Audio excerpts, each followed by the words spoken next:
மாண்புமிகு தமிழ்நாடு முதலமைச்சர் தளபதி அவர்களுடைய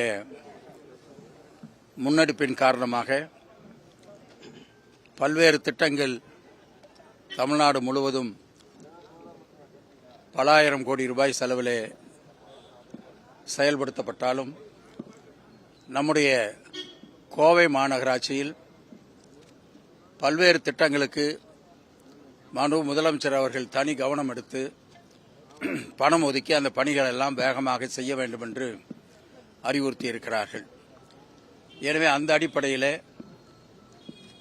மாவட்ட ஆட்சித்தலைவர் அவர்களும் கமிஷனர் அவர்களும் மேயர், துணை மேயர் மற்றும் கவுன்சிலர்கள் மற்றும் எங்களுடைய நிர்வாகிகள் அத்தனை பேரும் அதிலே அக்கறை காட்டி அந்த பணிகள் வேகமாக நடப்பதற்கான நடவடிக்கை எடுக்கிறார்கள். அதனுடைய ஒரு பகுதியாக இன்றைக்கு மட்டும் இப்போ காலையிலே துவக்கி மதியம் வரை 1178 பணிகளுக்கு துவக்கம் அந்த பணி ஆரம்பிக்க வைக்கப்படுக இருக்கிறது. அதனுடைய மொத்த மதிப்பீடு ஏறத்தாழ 100 கோடி ரூபாய். இந்த 100 கோடி ரூபாய்க்கான திட்டங்கள் இன்றைக்கு துவக்கப்பட இருக்கிறது. எனவே அந்த பணிகள் முடிகிற பொழுது பெரும்பகுதியான பிரச்சனைகள் தீர்க்கப்படுவதற்கான வாய்ப்பு இருக்கிறது. அது அல்லாமல் ஆங்காங்கே தண்ணீர் கொடுப்பதற்காக பைப்லைன் வெட்டி இந்த மாதிரியான வேலைகளும் ஆங்காங்கே இருந்தது. எனவே அந்த ரோடெல்லாம் சரி செய்வதற்காக ஏறத்தாழ 40 கோடி ரூபாய்க்கு மேலே பணம் ஒதுக்கப்பட்டு அந்த பணிகளும் இப்பொழுது இதோடு சேர்த்து துவக்கப்படுவதற்கான நடவடிக்கை எடுக்கப்பட்டு வருகிறது. அது இல்லாமல் தங்கும் விடுதி ஒரு 3 இடத்திலே கட்டுவதற்கான ஏற்பாடு செய்யப்பட்டிருக்கிறது. எனவே அந்த பணிகள் அத்தனையும் இன்றைக்கு துவக்கப்பட இருக்கிறது. அது மட்டுமல்ல, இந்த பணிகள் விரைவாக முடிய வேண்டும் என்பதற்காக அந்தந்த வார்டில் இருக்கிற கவுன்சிலர்களும் அதேபோல தலைவர்கள், மேயர், துணை மேயர் மற்ற எங்களுடைய நிர்வாகிகள் இதையெல்லாம் கண்காணித்துக் கொண்டிருப்பதோடு கமிஷனர் அவர்களும் மாவட்ட ஆட்சித்தலைவர் அவர்களும் மற்ற அதிகாரிகளும் நேரடியாக இதை பார்த்து வேகப்படுத்தி செய்வதற்கான ஏற்பாட்டை செய்து கொண்டிருக்கிறார்கள். தமிழ்நாடு முழுவதும் இதேபோல எல்லா கார்ப்பரேஷன்லையும் இதேபோல பணிகள் நடக்கிறது. அதிலே நமக்கு இருக்கிற மகிழ்ச்சி, கோவை மாவட்டத்திலே மிக கவனத்தோடு கொஞ்சம் அதிகமான அக்கறையை எடுத்துக்கொண்டு அரசனுடைய சார்பாக செய்து கொடுக்கப்படுகிறது. இந்த காலகட்டத்திலே ஏற்படுகிற பிரச்சனை அதை தீர்ப்பதற்காக முன்னெச்சரிக்கையாக மாவட்ட ஆட்சித்தலைவர் அவர்கள் ஏற்கனவே அதை பற்றி ஆலோசித்து சம்பந்தப்பட்ட அதிகாரிகளோடு பேசியிருக்கிறார்கள். கண்டிப்பாக அந்த பிரச்சனையில் இருந்து நம் பொதுமக்களுக்கு எந்த சிக்கலும் இல்லாமல் செய்கிற நடவடிக்கையை இங்கே இருக்கிற உள்ளாட்சி நிர்வாகமும் மாவட்ட நிர்வாகமும் கண்டிப்பாக எடுக்கும். சிறுவாணி அணையிலிருந்து தண்ணி குறைஞ்சிருக்குன்னு சொல்றாங்க, பில்லூர் அணையிலிருந்து தண்ணி குறைஞ்சிருச்சு அப்படின்னு சொல்லும்போது அடுத்து வரக்கூடிய சிரமமான காலகட்டங்கள் ஏதாவது மாற்று ஏற்பாடுகள் எதாவது பண்ணிருக்கோம்? இல்லை, மாற்று ஏற்பாடுகள் அதைத்தான் இப்போ சொன்னோம். தண்ணீர் குறைகிற பொழுது அது மாற்று ஏற்பாடு செய்வது என்பது அதில் பல சிக்கல்கள் இருக்கிறது. நம்ம வேற இடத்துல இருந்து தண்ணி எடுக்கும்போது அங்கே அப்ஜெக்ஷன் வருது. இதெல்லாம் நடைமுறையில் நம்ம பார்த்துட்டு இருக்கோம். இருந்தாலும் மக்களுக்கு குடிநீர் கொடுக்க வேண்டியது அத்தியாவசியம் என்ற காரணத்தால் அதற்கான ஏற்பாட்டை மாவட்ட ஆட்சித்தலைவர் எடுப்பார். நேற்று இதில் மோடி கடுமையாக விமர்சிச்சிருக்காரு. திமுக கொள்ளையடிச்சிருக்காங்க, அவங்க பணத்தெல்லாம் எடுத்து நாங்கள் திருப்பி கொடுப்போம், மக்களுக்கே திருப்பி கொடுப்போம்னு சொல்லி விமர்சிச்சிருக்காரு. குடும்பாட்சி நடக்குது அப்படின்னு சொல்லி விமர்சனம் பண்ணியிருக்காரு. தொடர்ச்சியான விமர்சனங்கள் இது மாதிரி எப்படி? இல்லை, அவர் முதல்ல கொடுக்குறேன்னு சொல்லிட்டு அதை கொடுத்தாருனாக்க ஜனங்க நம்புவாங்க. அது இன்னும் கொடுக்கல. இங்கிருந்து இப்படி சொல்றதெல்லாம் குற்றச்சாட்டை ஒரு பிரதம அமைச்சர் அளவில் இப்படி பேசுறதே இதுவரையில் நம்ம பார்த்ததில்லை. எத்தனையோ பிரதம அமைச்சர் இருந்தாங்க. ஒரு மாநில கட்சியை அல்லது ஒரு முதலமைச்சரை, ஒரு கட்சியுடைய தலைவரை இப்படி நேரடியாக ஒரு இல்லாத குற்றச்சாட்டுகளை, ஏதாவது தப்பு இருந்து சொன்னால் பரவாயில்ல, இல்லாத குற்றச்சாட்டுகளை சொல்லுவது என்பது அவ்வளவு ஒரு நாகரிகமானது அல்ல. எனவே அவர் பிரதம அமைச்சராக இருக்கிற காரணத்தால் இதற்கு மேல் நாங்கள் சொல்வதும் கூட நாகரிகம் அல்ல.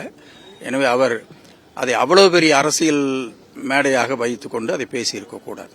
அடுத்தடுத்து திரும்ப ஒரு குறிப்பிட்ட சில காலங்களிலேயே இது பெரிய நாடாளுமன்ற பாதிப்பு ஏற்படுத்தும். கண்டிப்பாக பாதிப்பு ஏற்படுத்தாது. ஏன்னா வருகிற பொழுது அந்த கூட்டங்கள் எப்படி இருந்ததுன்னு எல்லாரும் பார்த்தாங்க. அதனால இந்த பாதிப்பு என்பது இதெல்லாம் எதிர்நோக்கி தான் திமுக இருக்கு. திமுக எதுக்கும் சலிச்சு போய் இல்லை. மக்களுக்கு கடுமையாக தளபதி அவர்கள் இந்த கடந்த 3 ஆண்டு காலமாக உழைத்திருக்கிறார்.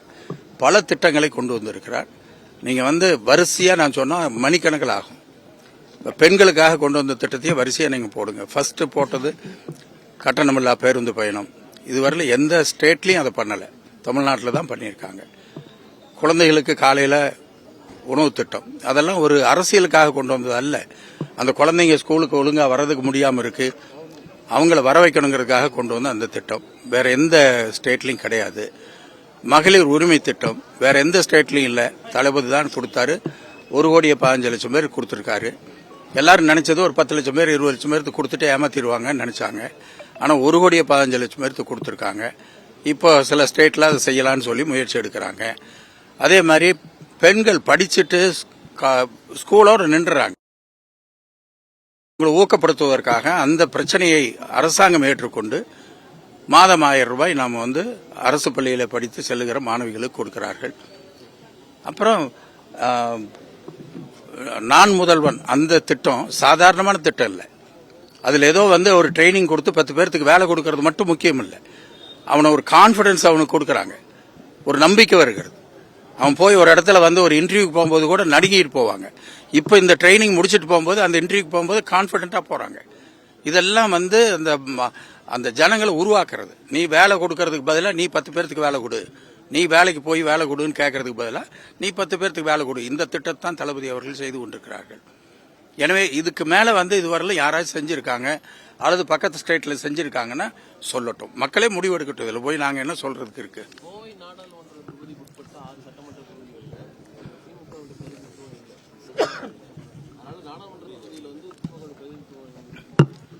இல்ல திமுகவுடைய பிரதிநிதித்துவம் இல்லைன்னா திமுக கேண்டிடேட் இல்லைன்னு சொல்றீங்களா? அத நேராவே சொல்லுங்க, தப்புன்னு இருக்கு. திமுக போடணும்னு கேக்குறீங்க. அது இப்போ தோழமை கட்சியோடு பேசிட்டு இருக்காங்க. அது தலைமையில தோழமை கட்சியுடைய தலைமையும் எங்க தலைமையும் சேர்ந்து எடுக்க வேண்டிய முடிவு. எனவே அந்த முடிவு தான் கட்சி என்ன முடிவு எடுக்குதோ அந்த முடிவு 100% எங்க கட்சிக்காரங்க ஏத்துக்கிட்டு செய்வாங்க. அதுல ஒன்றும் சந்தேகம் இல்லை. ஆனா அவர்களுக்கு ஆசை உண்டு, இதுல திராவிட முன்னேற்ற கழகம் நின்னா பரவாயில்ல அப்படிங்கிற ஒரு விருப்பம் கட்சிக்காரர்களுக்கு உண்டு. ஆனா அதுக்காக நாளைக்கு அப்படி ஒரு கூட்டணியில போச்சுன்னா அதெல்லாம் உடன்பாட்டில் போறது. அதை நாங்க இருந்து அதையும் செஞ்சு வெற்றி பெற செய்வதற்கு நடவடிக்கை கண்டிப்பாக எடுப்போம்.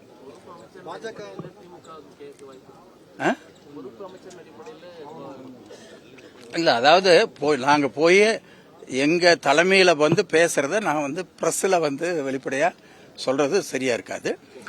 அங்க தலைமை என்ன முடிவு எடுக்குதோ அந்த முடிவை நாங்க அமல்படுத்துவோம்.